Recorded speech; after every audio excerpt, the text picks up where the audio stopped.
Hola, estamos en la redacción de La Capital. Recibimos hoy a Marcos Peña, politólogo, fue jefe de gabinete de la presidencia de Mauricio Macri. Después, cuando terminó ese gobierno, se alejó de la política, se dedicó a lo que él llama el entrenamiento de líderes. Hizo un podcast que se llama Proyecto 77 y escribió un libro que se llama El arte de subir y bajar de la montaña. Vamos a hablar con él sobre ese libro, pero tenemos que aprovechar justamente sus reflexiones en el libro para hablar de lo que está pasando en esta coyuntura argentina tan dinámica, tan vertiginosa. Marcos, ¿cómo estamos? Muy bien, muchas gracias por la invitación. Gracias por venir. Contento de estar acá en Rosario. Sí.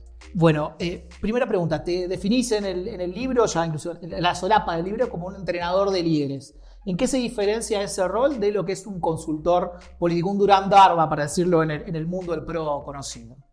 Para mí es distinto desde el lugar de que se integra al trabajo de líder de alguna manera, ¿no? No es una relación cliente normal, sino lo que busco es trabajar una figura que se involucre de alguna manera en ayudar a esas personas en situación de liderazgo a atravesarlo especialmente desde lo humano, ¿no? Pero también en términos de su impacto hacia afuera.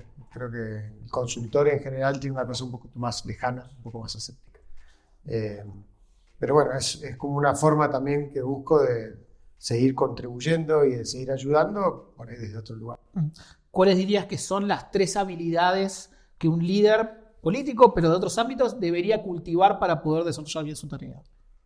Creo que ante todo hay un tema de autoconocimiento, de trabajo personal, de entender su propia dimensión humana, de tener un hábito de ser ayudado y de trabajarse en ese sentido. Creo que en segundo lugar hay un tema muy importante de trabajo en equipo, de saber trabajar en equipo, de saber construir equipo, de entender que nadie lidera en soledad y que la tarea de liderazgo más importante es la de trabajar para un grupo con el cual hacen las cosas.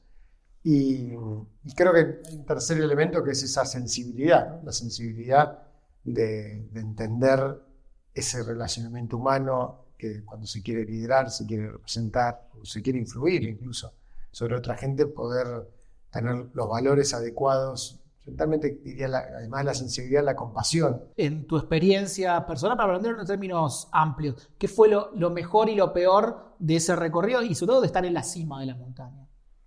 Bueno, creo que lo mejor tiene que ver con esa posibilidad de impacto, con poder tener ese honor y ese orgullo de poder representar a un país y de poder liderar, estar en la conducción de un país. Te ayuda mucho la posibilidad de impactar sobre la vida de la gente, modificar situaciones, ayudar a personas que necesitan esa ayuda, honrar con los valores esa representación que se quiere plantear. Bueno, toda esa instancia creo que es lo mejor. Creo que lo peor tiene que ver con la contracara de eso, que es el aislamiento que te produce esa misma tarea, porque el estrés crónico y la presión muy fuerte, permanente, de estar mediando decisiones en la escasez y tomando decisiones entre malas opciones todo el día, tiene un costo de desconexión también, ¿no? Paradójicamente. ¿Cómo se lidia o cómo se administra esa o tensión o frustración incluso entre lo que uno quiere hacer y sobre todo en un mundo que es muy vertiginoso, de mucha demanda de cambio, y también los tiempos más lentos de la política, de la gestión, de la burocracia? Bueno, creo que parte del aporte que quiero hacer con el libro es como esa reflexión posterior de entender que eso es una situación que uno vive, que tiene un principio y tiene un final. Es un aporte y no es algo que te defina.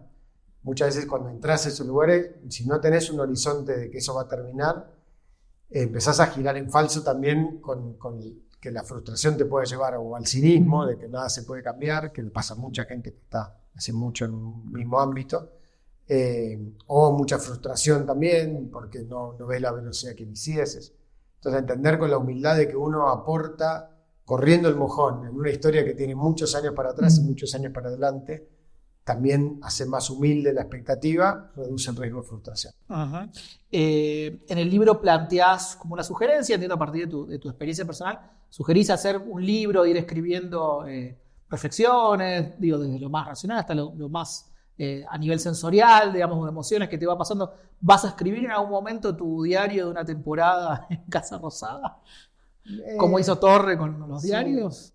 No, creo que que este libro es un poco la devolución que trato de hacer de mi experiencia, y muy desde lo testimonial y personal, porque siento que mi rol un poco de pararrayo en el que estaba no es muy compatible con después empezar a contar la trastienda, que generalmente siento que termina siendo como un deslinde de responsabilidades, ¿viste? De búsqueda.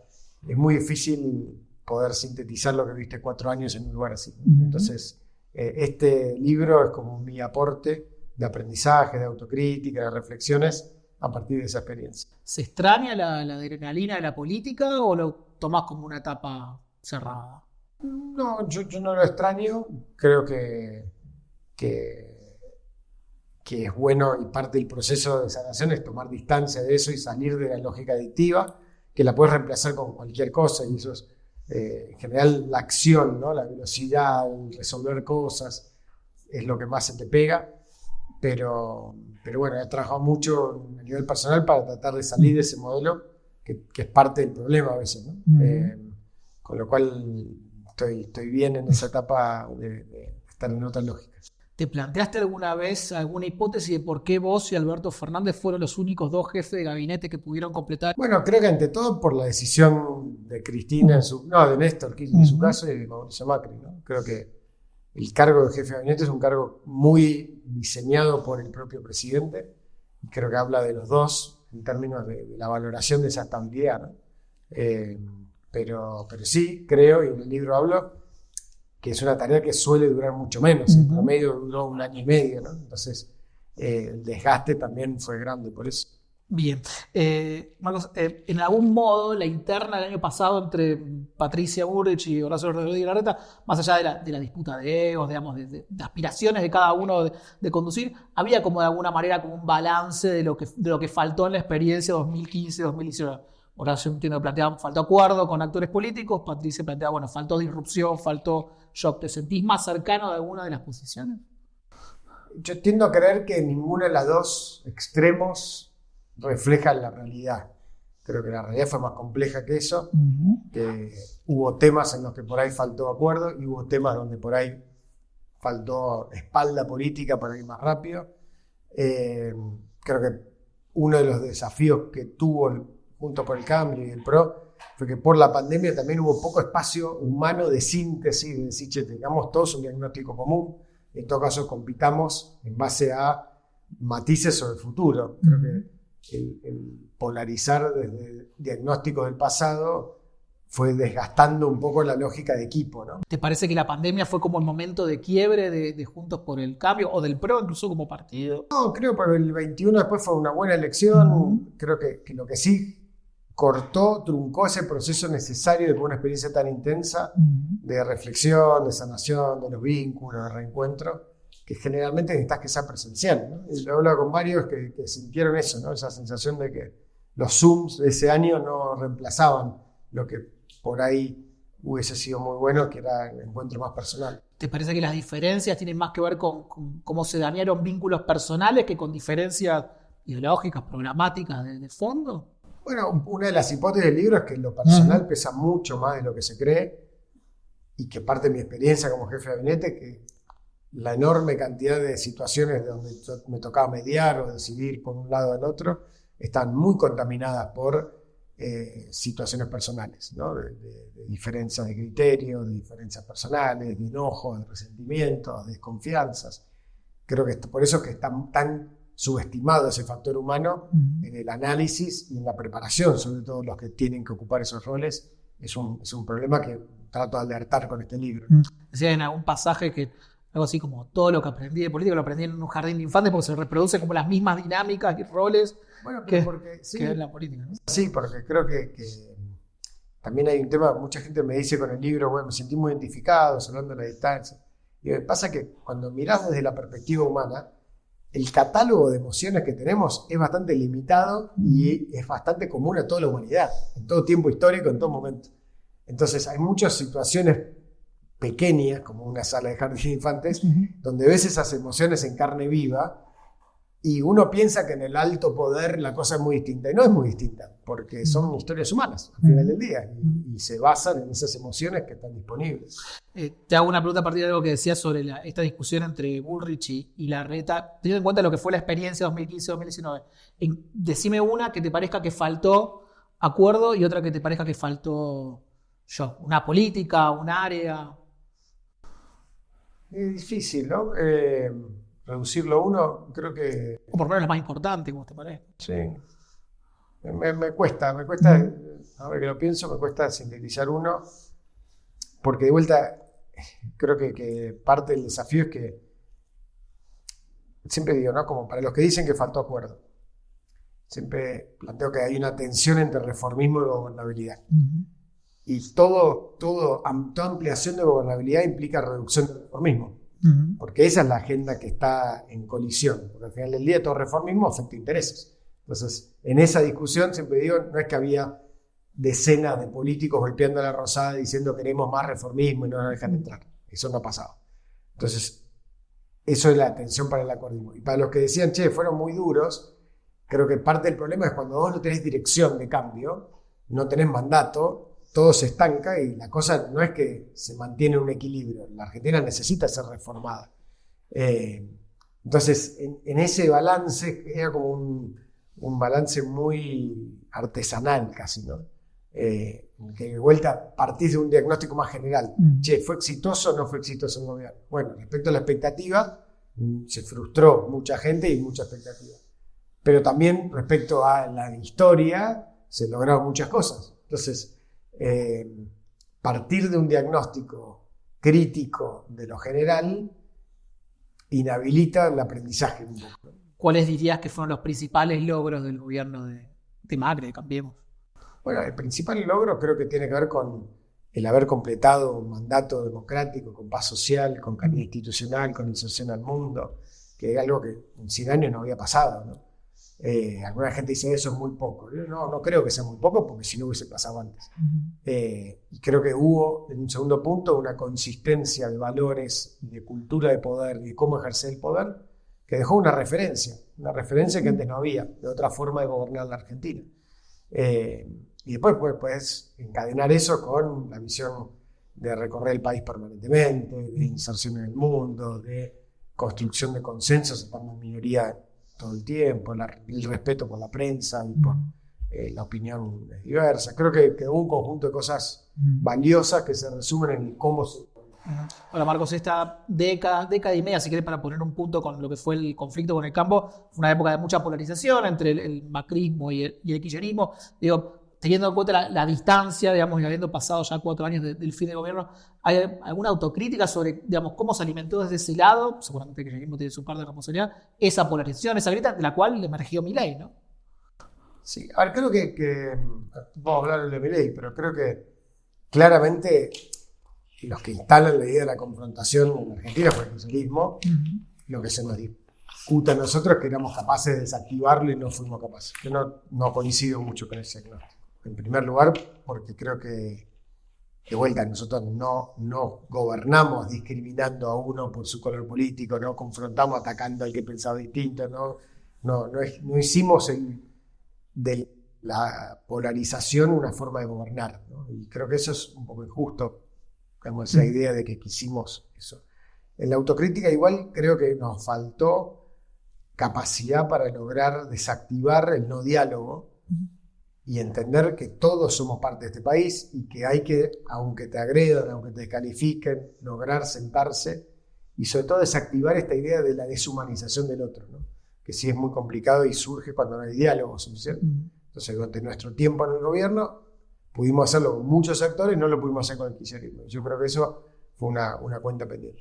Marcos, te consulto ahora por Milei. Digo, teniendo en cuenta esto que decías antes de la tensión entre reformismo y gobernabilidad. Digo, uno piensa que el gobierno de Milei tiene una agenda de reformas pro mercado muy ambiciosa y a la vez muchos menos recursos políticos de los que tenía Cambiemos en 2015-2019. Si te tomaras un café con él, te llama a Casa Rosada y dice, bueno, quiero un consejo. ¿Qué consejo le darías a Milei en función de esta tensión, ¿no?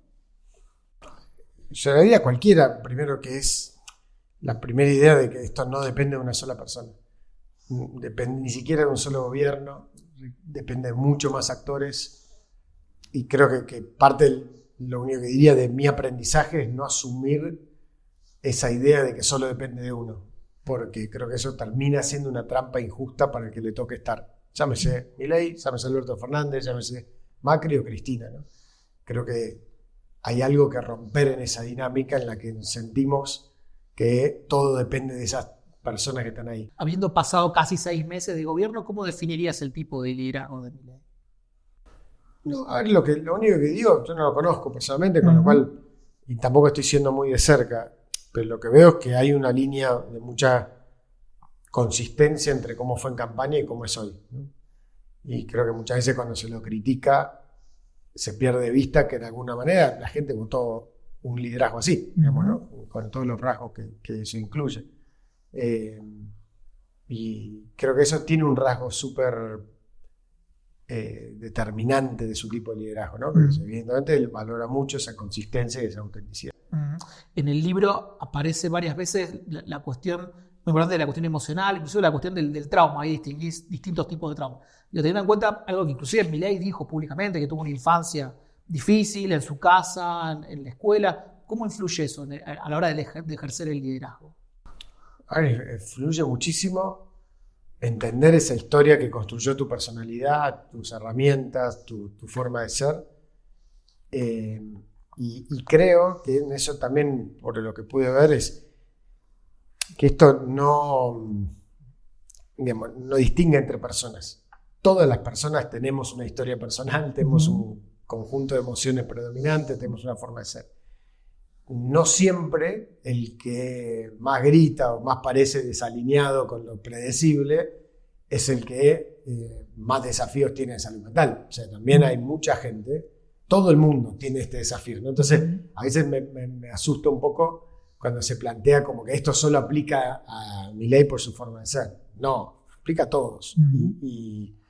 Y creo que la omisión es bastante generalizada en términos de ese trabajo personal y esa autoconciencia, ¿no? Pero tiene un desgaste, esa tarea encima, muy complicada. Marcos, te pregunto por el PRO, sos fundador del partido, tuviste un rol muy importante en el partido, en este nuevo escenario en el cual, bueno, Milei ocupa la centralidad. ¿Cómo te parece que tendría que recuperar el PRO la identidad y en qué lugar tiene que ocuparse el espectro político? La primera, ser muy respetuoso con los que están hoy en el PRO, que creo que, empezando obviamente por Mauricio, pero además hay mucha gente muy valiosa, con ya muchos años de experiencia y con una idea clara, creo, respecto a quiénes son y qué representan. Y lo único que creo es que es muy importante ser fiel a eso, ¿no? Al para qué están haciendo lo que hacen y qué tipo de representación quieren ocupar. Creo que eso es medio independiente del resto, ¿no? Después vas a ver cómo te relacionás con otros, pero eso es una introspección muy propia de cada uno, ¿no? Y de cada fuerza política. Y creo que en eso la acumulación de experiencia que tiene en capital humano, en su capital humano el PRO, es un lugar súper importante para seguir aportando en el país. Marcos, te consulto, ahora Macri vuelve a presidir el PRO, Cristina está en un rol más protagónico últimamente en el peronismo, ocupando un poco un vacío de conducción en el peronismo. ¿Los ves a los dos bajando voluntariamente la montaña? Bueno, creo que los dos ocupan un espacio de representación, más allá de... Porque a veces parece como que, bueno, ¿por qué no se van? Bueno, no se van primero por su convicción de querer aportar y segundo porque representan a gente. Y creo que eso en ambos casos se ha visto como un voluntarismo de dirigentes que por ahí representan menos, que quieren que se bajen para que ellos representen. Bueno, eso se gana, al final del día se construye y se gana. Entonces creo que no existe ese concepto de jubilar dirigentes que de repente se van a su casa cuando han sido tan predominantes como líderes como ellos dos. Marcos, te hago la última. En el podcast Proyecto 77 entrevistás a políticos, empresarios, artistas, deportistas. ¿Cuál dirías que es la característica distintiva de esta generación, tu generación, que está inclusive ocupando lugares importantes de poder en Argentina? ¿Qué tiene para aportar específico esta generación en Argentina? Yo siento que esta generación medio intermedia es un puente potencialmente entre la generación más analógica, digamos, de los más grandes con la generación digital de los más jóvenes. Somos la única generación hoy, digamos, que tuvo desde el cassette hasta hasta Instagram, ¿no? Como que vivimos un poco toda esa transición digital a lo largo de nuestra adultez. A priori igual creo que el rasgo generacional lo que te indica son características comunes, no necesariamente sea mejor o peor, ¿no? Pero creo que hay mucho de valor, hay mucha gente súper interesante y creo que falta en todo caso, el desafío es encontrar una voz propia que no esté tan condicionada por ser como eran nuestros padres, ni hackeada por la nueva forma de ser de nuestros hijos, ¿no? Y ahí hay un lindo desafío. Marcos, gracias por venir hoy a La Capital. Muchas gracias, un placer. Gracias.